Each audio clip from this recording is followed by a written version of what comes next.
Eu quero cumprimentar os irmãos com a graça e a paz de nosso Senhor Jesus Cristo. Que bom estarmos novamente aqui para meditarmos da santa vontade do Senhor. E nessa noite eu quero te convidar a abrir a sua Bíblia no livro de Apocalipse, no capítulo 3. Nós vamos ler dos versículos 14 a 22. Você pode também estar acompanhando conosco a partir do texto que está na sua tela, que diz o seguinte, Apocalipse, capítulo 3, versículos 14 a 22. Ao anjo da igreja em Laodiceia, escreva: estas são as palavras do Amém, a testemunha fiel e verdadeira, o soberano da criação de Deus. Conheço as suas obras, sei que você não é frio nem quente. Melhor seria que você fosse frio ou quente. Assim, porque você é morno, nem frio nem quente, estou a ponto de vomitá-lo da minha boca. Você diz: estou rico, adquiri riquezas e não preciso de nada. Não reconhece, porém, que é miserável, digno de compaixão, pobre, cego e que está nu. Dou-lhe este aconselho: compre de mim ouro refinado no fogo, e você se tornará rico. Compre roupas brancas e vista-se para cobrir a sua vergonhosa nudez. E compre colírio para ungir os seus olhos e poder enxergar. Repreendo e disciplino aqueles que eu amo. Por isso, seja diligente e arrependa-se. Eis que estou à porta e bato. Se alguém ouvir a minha voz e abrir a porta, entrarei e cearei com ele e ele comigo. Ao vencedor darei o direito de assentar-se comigo em meu trono, assim como eu também venci e sentei-me com meu Pai em seu trono. Aquele que tem ouvidos, ouça o que o Espírito diz às igrejas. Eu quero te convidar agora a baixar os seus olhos, fechar os seus olhos, abaixar a sua cabeça e elevar o pensamento ao Senhor agora em oração. Pai querido, Pai de amor, a Tua palavra é santa, ela é perfeita e ela nos dá instrução de vida. Por isso pedimos que Teu Espírito Santo venha sobre nós, onde estivermos agora, para compreendermos a Tua palavra, para discernirmos o Teu propósito e que este mesmo Espírito nos capacite para viver segundo o Teu querer, em tudo, honrando o Teu santo nome. Dá-nos entendimento e um coração disposto a obedecer o Teu querer, para que possamos viver segundo o Teu querer e assim usufruir daquilo que o Senhor tem reservado ao vencedor, aquele ou aquela que se dedica a Te obedecer, ó Pai. Assim nós oramos no nome de Cristo Jesus. Amém e amém. Querido, hoje nós vamos falar sobre um tema um tanto difícil, até um tanto pesado o título, Estou a ponto de vomitá-lo. Estou a ponto de vomitá-lo. É um título um tanto pesado, mas que é a instrução do Senhor Jesus para as nossas vidas.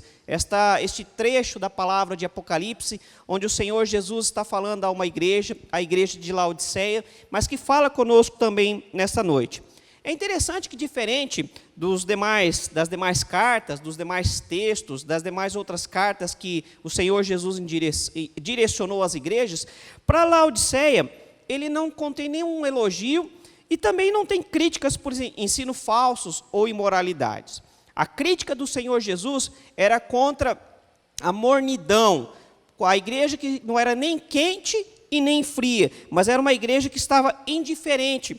E o problema dessa igreja era justamente isso, que eles não tinham uma posição. Não eram nem frios, ou seja, não estavam longe dos caminhos do Senhor totalmente, mas também não eram quentes, não tinham um compromisso verdadeiro com o Senhor Jesus.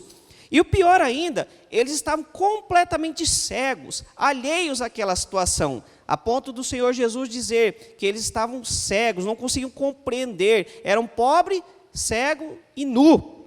De igual forma, infelizmente, muitos crentes têm vivido nos dias de hoje. Muitas pessoas têm vivido desta forma. Pessoas que estão pobres, cegas e nuas e sem perceber. Porque estão mornas, estão em cima do muro. Estão com um pé no mundo e outro na igreja.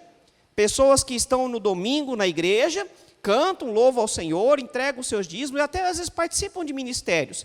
Mas durante a semana não têm a mesma postura de cristão e vivem segundo os padrões do mundo. E quanto a isso, Jesus nos dá uma séria advertência a esse tipo de crentes. Ele diz: estou a ponto de vomitá-lo da minha boca.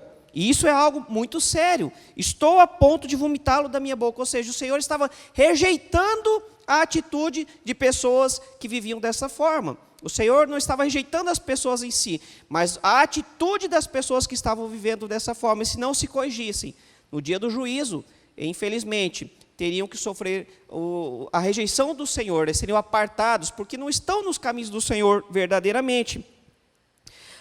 Mas vamos ver o que essa carta tem a nos dizer no dia de hoje. Essa carta não pode ficar lá no passado. Nós não podemos olhar para ela apenas como um registro histórico ou uma advertência do Senhor contra aquela igreja. Mas nós precisamos trazer para a nossa própria vida e buscar entender o que o Senhor espera de nós. A primeira coisa que nós vemos nos versículos 14 a 16 é o Senhor dizendo que o problema daquela igreja, dos irmãos daquela igreja, é que eles não eram nem quente e nem frio. Ou seja, não tinha uma postura fixa, não tinha uma postura concreta. Os versículos 14 a 16, leia comigo o texto que está na tela, diz o seguinte: ao anjo da igreja em Laodiceia, escreva, estas são as palavras do Amém, a testemunha fiel e verdadeira, o soberano da criação de Deus.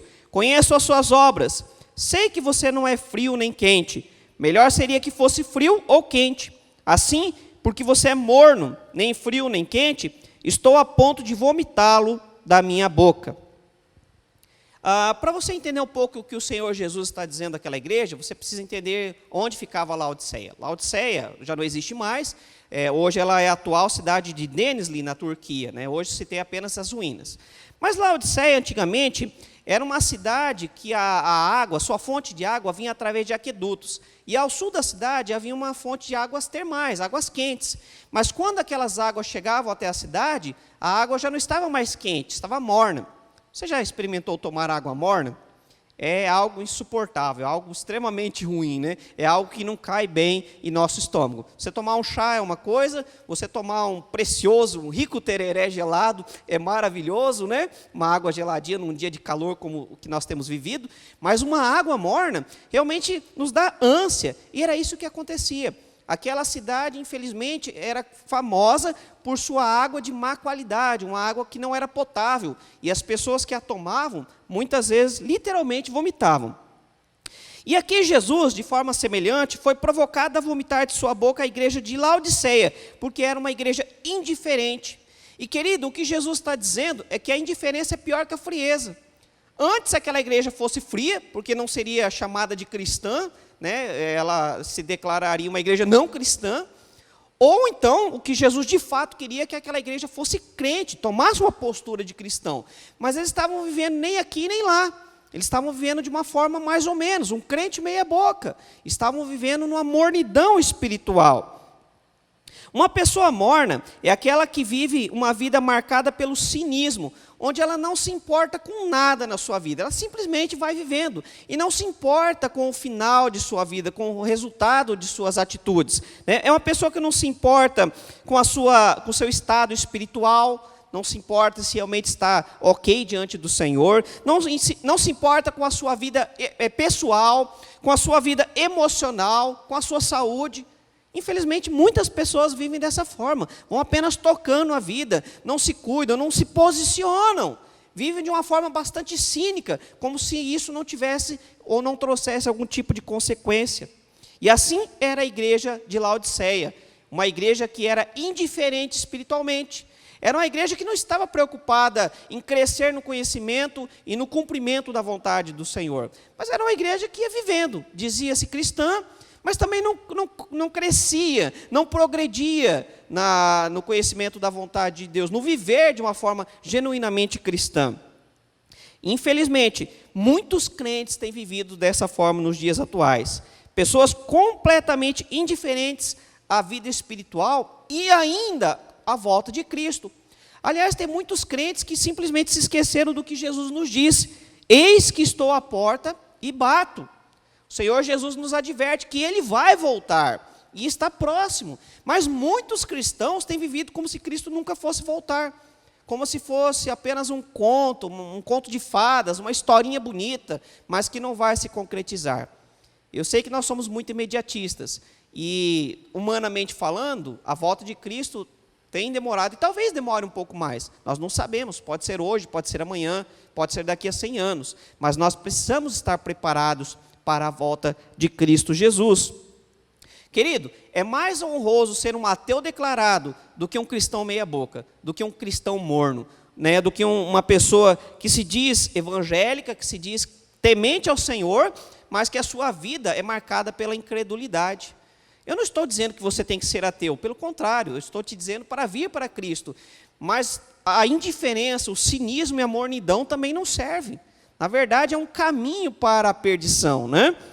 A enérgica expressão de Cristo, por isso, é de aversão, de estou a ponto de vomitá-lo, é algo realmente forte, porque o Senhor Jesus quer deixar bem claro que a situação é séria, que Ele repudiará totalmente aqueles cuja ligação com Ele é puramente nominal e superficial. Você já ouviu falar de crente nominal?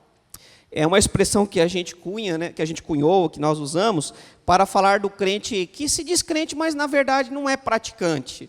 Não é um crente real, é um crente morno. Vem de vez em quando na igreja, bem de vez em quando, para não dizer quase nunca, né? Não tem uma vida cristã no dia a dia, não dá um testemunho cristão, mas porque um dia foi recebido no hall de membros de uma igreja e recebeu o batismo cristão, ele acha que isso já o torna crente, ou a torna crente, né? Homens e mulheres que infelizmente têm vivido desta forma. E o que o Senhor Jesus nos diz é, tome cuidado, porque senão Ele vai te vomitar. O Senhor chama aqueles que são seus, não aqueles que vivem indefinidos em cima do muro. Queridos, no céu não há espaço para crentes nominais e superficiais. Ou você é crente de verdade, ou você não é. E o meu convite nesta noite, neste momento, se você estiver me ouvindo através da internet, é que você tome uma postura e venha rapidamente para os braços do Pai. A segunda coisa que nós vemos Jesus dizer a essa igreja é que eles eram pobres, cegos e nus. Olha os versículos 17 e 18 que diz o seguinte: você diz, estou rico, adquiri riquezas e não preciso de nada. Não reconhece, porém, que é miserável, digno de compaixão, pobre, cego e que está nu. Dou-lhe este aconselho: compre de mim ouro refinado no fogo, e você se tornará rico. Compre roupas brancas, e vista-se para cobrir a sua vergonhosa nudez. E compre colírio para ungir os seus olhos, e poder enxergar. Novamente, para a gente entender melhor o que Jesus está dizendo nessa igreja, nós precisamos entender um pouco do contexto daquela cidade. Laodiceia era um importante centro bancário, era uma cidade rica. Era uma cidade também famosa pelo seu vestuário. Ali era produzida a famosa lã negra, né, raríssima, caríssima, né? E também aquela cidade era um importante centro medicinal, porque ali era produzido um colírio para os olhos, né, que ajudava. Aliás, a cegueira era um mal muito comum naquela região do Oriente Médio, né? E ali havia um colírio para o tratamento de doenças que hoje até são muito simples para nós. Mas naquela época, onde a medicina ainda era bastante rústica, aquele remédio era bastante importante e raro, produzido naquela região. Era, portanto, uma cidade riquíssima e autossuficiente. Só para você ter uma ideia, no ano de 60 depois de Cristo, aquela cidade foi devastada por um terremoto. Mas rapidamente ela foi reconstruída e com recursos próprios. Ela não precisou de recursos do Império Romano. E ela se gabava disso, de ser uma cidade autossustentável, autossuficiente, né? O problema é que parece que a igreja sentia a mesma atitude de autossuficiência em relação a Jesus Cristo. Ou seja, que por eles serem ricos, provavelmente era uma igreja rica também, de pessoas de importância na sociedade, pessoas que tinham posses, né, que tinham realmente uma finança abençoada, digamos assim. Possivelmente aquela igreja era formada de pessoas dessa classe social, mas que estavam trazendo esse tipo de sentimento de autossuficiência financeira para a sua vida com Jesus, como se não precisasse mais de Jesus Cristo. A igreja, infelizmente, estava focada em riquezas materiais e no conforto, se esquecendo do mandamento de Cristo Jesus, do chamado ao verdadeiro evangelho. E o problema aqui é que quando a palavra diz sobre riqueza e conforto, os termos mencionados aqui dão a entender que aquela igreja estava participando do estilo de vida pagão do Império Romano. Ou seja, eles estavam abrindo mão dos princípios da palavra, para poder então desfrutar das riquezas e do conforto daquela época. Então não era questão de serem ricos ou não. O Senhor Jesus não é contra a riqueza. Não há problema em você ser próspero financeiramente. O problema é quando você torna o dinheiro seu Deus. Ou quando você abre mão da palavra do Senhor para poder manter ou obter a sua riqueza ou o seu dinheiro, né? Isso é o problema e é o que estava acontecendo com aquela igreja. Por isso Jesus chamou os seus seguidores dessa igreja ao arrependimento e fé, pois eles estavam cegos, pobres e nu. O orgulho dos discípulos de Laodiceia os cegou a ponto de não enxergarem os seus problemas. E o Senhor Jesus então chama: olha, voltem-se novamente para mim, se arrependam, mudem o seu caminhar. Mas eles estavam tão cegos que não conseguiam compreender essa verdade. Eles se achavam fortes e independentes, mas Jesus viu o estado real de uma igreja fraca, cega e infrutífera. Era uma igreja que achava que estava servindo ao Senhor, mas provavelmente era uma igreja morta espiritualmente. Uma igreja que não tinha uma vida de testemunho, uma igreja que não olhava para o próximo com cuidado, talvez uma igreja que falhava também na parte social, mas que principalmente falhava na caminhada com Cristo Jesus e no bom testemunho diante da sociedade.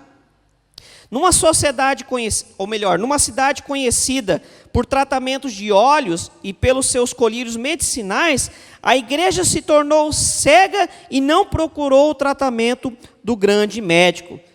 Olha só que ironia. Uma cidade que era famosíssima pelo seu colírio medicinal, que sarava, que curava os olhos, estava cega. A igreja estava cega e precisava de conhecer o médico dos médicos, que é Cristo Jesus. Eles precisavam novamente tomar sobre si a humildade do publicano, dos pecadores, que reconheciam o seu estado espiritual, mas clamavam pela salvação, pelo perdão de Jesus Cristo, e tinham as suas vidas transformadas, como Zaqueu, como na parábola do publicano e do fariseu, né? Como a mulher que se chegou aos pés de Jesus, ungiu os seus pés e chorou, clamando por perdão, e tantas outras pessoas, o ladrão na cruz, que se arrependeu nos seus últimos instantes de vida. É interessante também que numa cidade famosa pela produção de lãs, de roupas luxuosas, né, a igreja, o Senhor Jesus disse que a igreja andava nua, sem a vestimenta da justiça oferecida pelo seu Senhor. Aliás, a palavra nos mostra que nós precisamos nos cingir da justiça de Deus. Precisamos nos vestir da justiça, com obras de justiça. E justiça aqui não é só no sentido de sermos pessoas justas com os outros, no relacionamento com os outros, mas justiça tem a ver com a vontade de Deus, com abrir mão do pecado e andar segundo a vontade do Senhor. Quando nós somos justificados, nós somos purificados do pecado. E agora somos chamados a viver em santidade, numa vida segundo o propósito de Deus. E infelizmente não era o que aquela igreja estava fazendo. Embora tivesse roupas luxuosas e riquíssimas por fora, mas por dentro eles estavam nus e mostrando as suas vergonhas, espiritualmente dizendo. Eles não compreendiam o verdadeiro estado das coisas, pois pensavam ser ricos por ter dinheiro, mas eram pobres espiritualmente. Tem até um ditado que diz que a pessoa era tão pobre, que tudo que ela tinha era dinheiro, né? Infelizmente tem pessoas que são assim. Tem muito dinheiro, mas por confiarem no seu dinheiro, na verdade são pobres e perdem o melhor da vida, o melhor da comunhão com Deus. Eles tinham seus corpos bem vestidos, mas estavam nus no espírito. Eles tinham acesso a um dos melhores centros de saúde do Império Romano, mas na realidade estavam completamente cegos espiritualmente. Eles achavam que tinham muito dinheiro, mas na verdade eram pobres espiritualmente. Esta é a visão de Cristo a nosso respeito, se somos como esses cristãos nominais, que não assumem um compromisso fervoroso com Ele. Ou seja, cristãos moral e espiritualmente, são nus, pobres e cegos. Infelizmente, querida, se você tem vivido dessa forma, essa é a visão de Jesus a seu respeito. E você precisa mudar urgentemente de atitude. Você precisa se vestir da justiça de Deus. Você precisa que o Senhor Jesus limpe os seus olhos para você enxergar com os olhos de Cristo. E você precisa receber do ouro que vem da parte de Deus. Aquilo que realmente importa. Aquilo que realmente vale a pena. Infelizmente, os irmãos daquela igreja tinham investido seus bens valiosos no banco errado. estavam investindo apenas no banco dos homens, né? Mas esquecendo que a verdadeira riqueza é aquela que o ladrão não pode roubar e a traça não pode corroer, é aquela que está no lar celeste. Sabemos que não há nada de mal em você fazer negócios saudáveis nessa vida e prosperar. Mas, querido, que adianta você ganhar o mundo e perder a sua alma? Que adianta você investir no banco humano, no banco dessa realidade, ganhar muito dinheiro na bolsa de valores, ou seja, onde for, e esquecer de investir no banco celestial, que é na sua vida com Deus. E, querido, por favor, não estou dizendo aqui de dízimos e ofertas, estou falando de ofertar a sua própria vida ao Senhor, de realmente caminhar segundo a vontade de Deus. Isso é o verdadeiro investimento, que nunca pode ser roubado e nunca perde o seu valor. A verdadeira riqueza espiritual, portanto, vem de Jesus. É Ele que oferece o ouro puro, refinado pelo fogo. Aquele ouro que não tem escória, que não tem sujeira, que não tem impureza. E esse somente Cristo Jesus nos oferece. Somente Jesus pode curar a cegueira espiritual, que muitas pessoas, infelizmente, precisam da cura urgente. Pessoas que estão cegas espiritualmente. E somente Jesus pode nos dar vestes limpas e santas, nos purificar do pecado, da imundícia que é o pecado, da imundícia que é caminhar longe do Senhor. Só Ele pode nos dar vestes novas. Eu penso aqui agora na parábola do filho pródigo, né? Quando o filho chega até o pai, sujo, maltrapilho, e o pai lhe dá vestes limpas, novas, lhe coloca uma sandália nova, lhe coloca o anel de família. É assim que Jesus faz conosco também, nos transforma completamente. Muitos, infelizmente, no dia do juízo, vão descobrir já muito tarde que são pobres, cegos e nus. Olha o que 2 Coríntios, capítulo 4, versículo 4 nos diz: o Deus desta era cegou o entendimento dos descrentes, para que não vejam a luz do evangelho da glória de Cristo, que é a imagem de Deus. Infelizmente, muitas pessoas têm vivido assim. Dizem que são crentes, mas na prática são descrentes. Estão pobres, cegas e nuas e precisam receber do Senhor Jesus transformação. Precisam se arrepender. Mas, querido, dizendo assim pode parecer algo tão terrível, né? Algo tão duro. Mas o Senhor Jesus, quando Ele nos corrige em amor. A disciplina amorosa de Deus é a disciplina que nos traz vitória. Eu te convido a ler comigo os versículos 19 e 22, que diz o seguinte: repreendo e disciplino aqueles que eu amo. Por isso, seja diligente e arrependa-se. Eis que estou à porta e bato. Se alguém ouvir a minha voz e abrir a porta, entrarei e cearei com ele, e ele comigo. Ao vencedor, darei o direito de sentar-se comigo em meu trono, assim como eu também venci e sentei-me com meu Pai em seu trono. Aquele que tem ouvidos, ouça o que o Espírito diz às igrejas. Querido, o tratamento de Cristo Jesus aqui é um tanto duro, mas jamais cruel e sem compaixão. Muitas vezes as palavras que o Senhor nos dirige são palavras duras, mas são palavras carregadas de amor, porque o Senhor quer o melhor para nós. Como o próprio texto diz, o Senhor corrige aqueles a quem Ele ama. O Senhor não corrige pessoas que não são seus filhos, pessoas que não têm compromisso com Ele, mas aqueles a quem Ele ama, que são seus filhos amados, Ele corrige para que possam andar no caminho certo, para que possam sair do caminho errado, né? Para que possam corrigir o trilho de sua caminhada. A correção que vem de Deus é a manifestação do seu amor. Querido, não existe amor sem correção. Pais que dizem amar os seus filhos e não os corrigem, na verdade estão criando delinquentes e não mostram amor sincero. Assim, o Senhor nos corrige porque Ele nos ama. Quando Deus nos corrige, Ele quer nos conduzir ao arrependimento e à plena comunhão com Ele. É porque Ele anseia salvá-los do juízo final que Ele repreende e disciplina. Quando o Senhor nos repreende, por mais que seja duro, por mais que seja difícil, na verdade o Senhor quer nos poupar do sofrimento, que é o juízo final, de viver uma eternidade longe da sua presença. O Senhor nos quer perto dEle, o Senhor quer o nosso bem, Ele quer o melhor, mas para isso nós precisamos obedecê-lo. E quando estamos em desobediência, Ele nos corrige, de uma forma muitas vezes até dura, mas sempre em amor, às vezes dolorosa, mas sempre pensando em nosso bem. Porque Ele ama, Ele disciplina e chama ao arrependimento. Era necessário, em primeiro lugar, que a igreja deixasse de ser morna e se tornasse uma igreja quente, fervorosa. E a segunda coisa, aquela igreja deveria arrepender-se. Querido, o arrependimento é o ponto-chave da vida cristã. É com o arrependimento que começamos a nossa caminhada com Deus. É quando nos arrependemos de nossos pecados. É quando nos arrependemos de uma caminhada de rebeldia para com a palavra do Senhor. É só neste momento, então, que nós podemos experimentar e provamos a real conversão. Do contrário, é só um remorso. Tem muitas pessoas que vivem de remorso e logo voltam para as suas más obras. Mas o arrependimento, ele demanda mudança, e é isso que o Senhor exige de nós. Aliás, sem arrependimento, não pode haver mudança na vida da igreja. Não tem como você mudar de atitude sem você se arrepender das suas atitudes erradas. Você precisa reconhecer que estava errado, se arrepender, desejar mudança genuína, se colocar diante do Senhor. Se preciso, chore, clame por misericórdia. Mas o Senhor, Ele é misericordioso e compassivo. Ele nos estende a mão e nos transforma.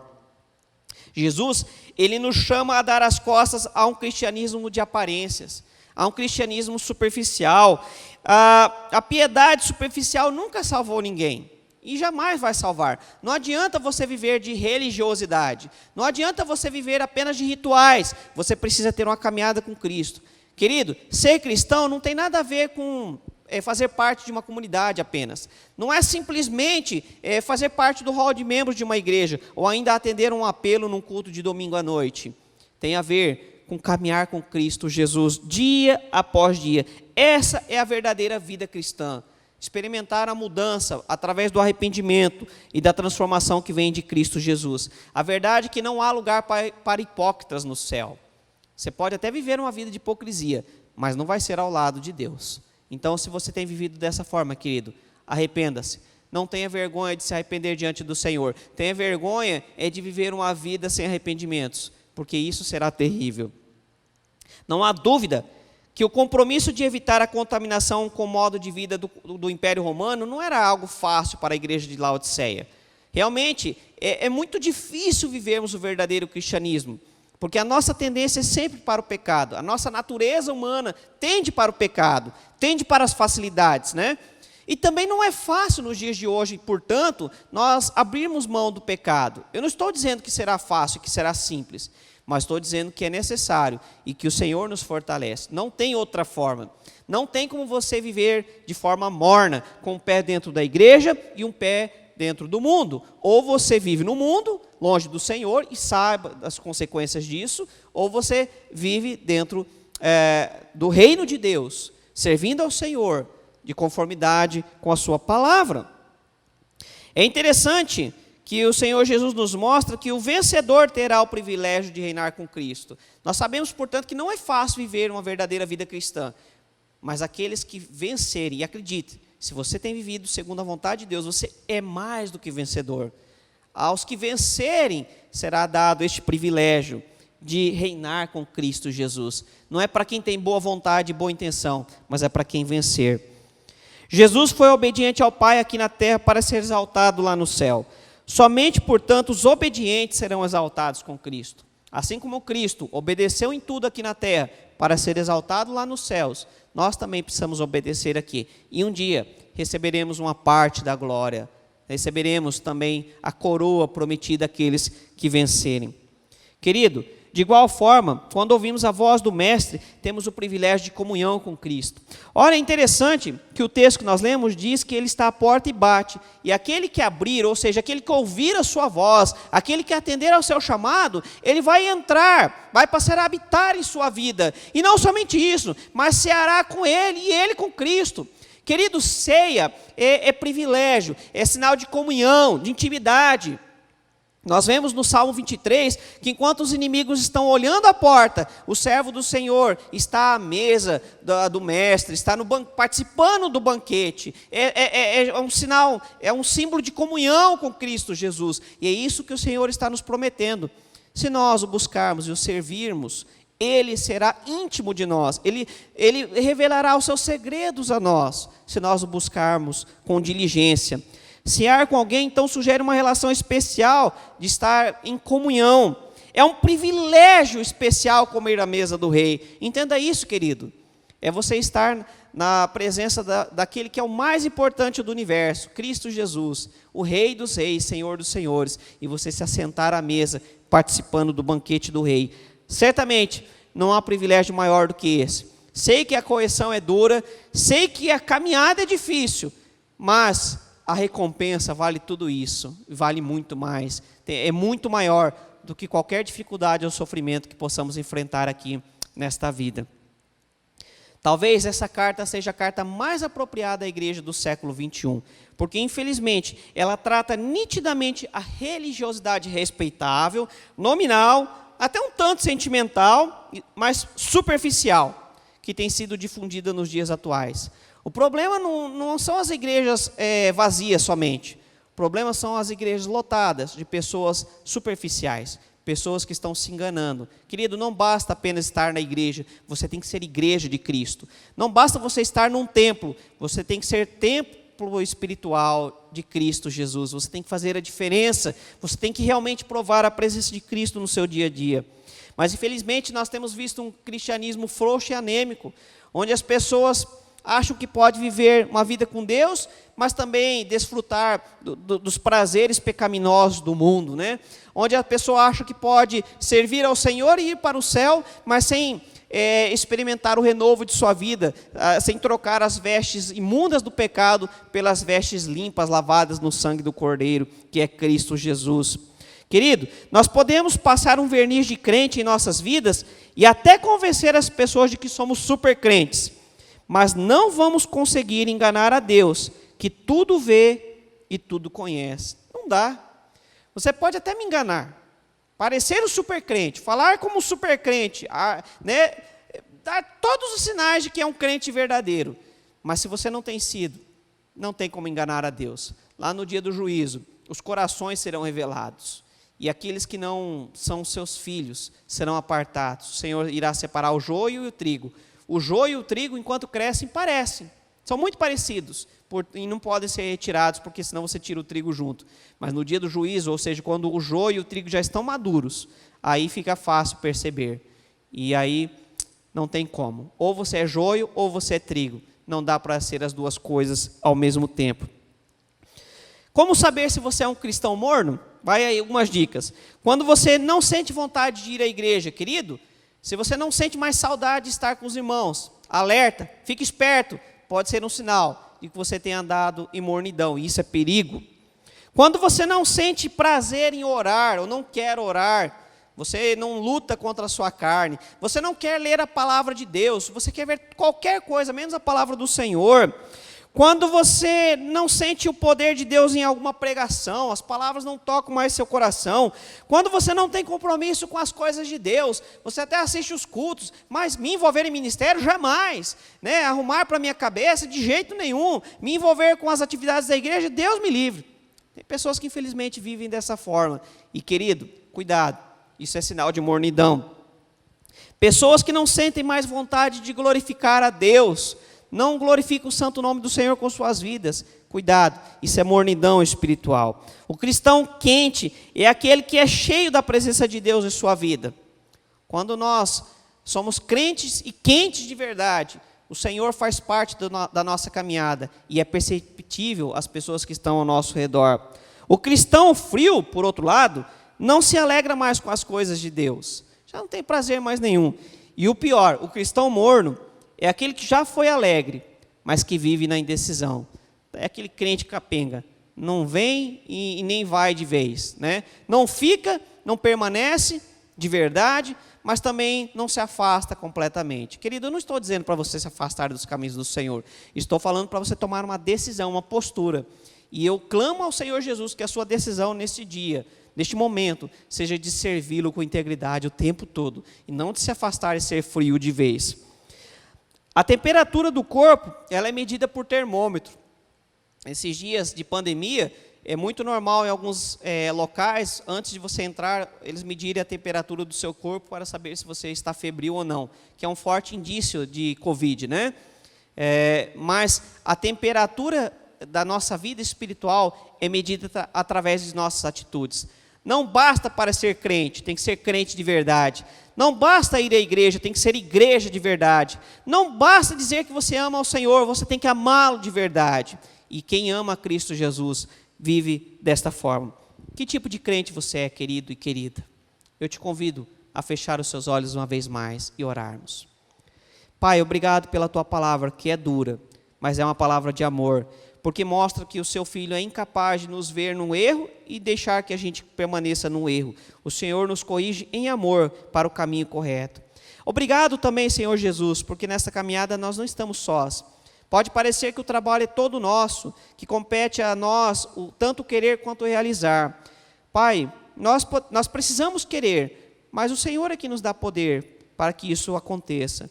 Portanto, que o nosso coração não fique desanimado diante dessa palavra. Pelo contrário, que a gente sinta o renovo de saber que o Senhor não nos abandona e o Senhor nos capacita a experimentar essa realidade, essa verdadeira vida cristã contigo. Senhor, que nós possamos realmente olhar para nós mesmos, com humildade pedir que o Senhor nos sonde e ver se há em nós algum caminho mau. Não permita que sejamos crentes mornos, mas que sejamos crentes quentes de verdade, pessoas cheias do teu Espírito Santo, pessoas que fazem diferença, pessoas que são sal para esta terra e luz para este mundo. Senhor, se alguém tem vivido em mornidão, desperta, traga entendimento, traga compreensão e um desejo genuíno de mudar de atitude e que nenhum dos seus se perca. Assim nós oramos no nome de Cristo Jesus. Amém e amém. Querido, que hoje você tome uma decisão de caminhar com Cristo Jesus. Não viva uma vida morna, porque senão você vai ser pego desprevenido, mas que você possa caminhar com Cristo Jesus. E se você tem falhado, coloque-se diante dele, clame, e ele te ajudará. Você não está só nessa caminhada, amém? Estenda as suas mãos e receba a bênção. Que a graça de Cristo Jesus, o amor de Deus, o nosso Pai, e o poder do Espírito Santo se revele a você a cada dia, que você possa experimentar a correção de Deus, mas sem jamais deixar de perceber o amor dele por você, não apenas hoje, mas todos os dias, até que Cristo volte para buscar aqueles que venceram, aqueles que herdarão o reino, aqueles que reinarão com ele para todo sempre. Amém e amém. Fique na paz e que Deus te abençoe.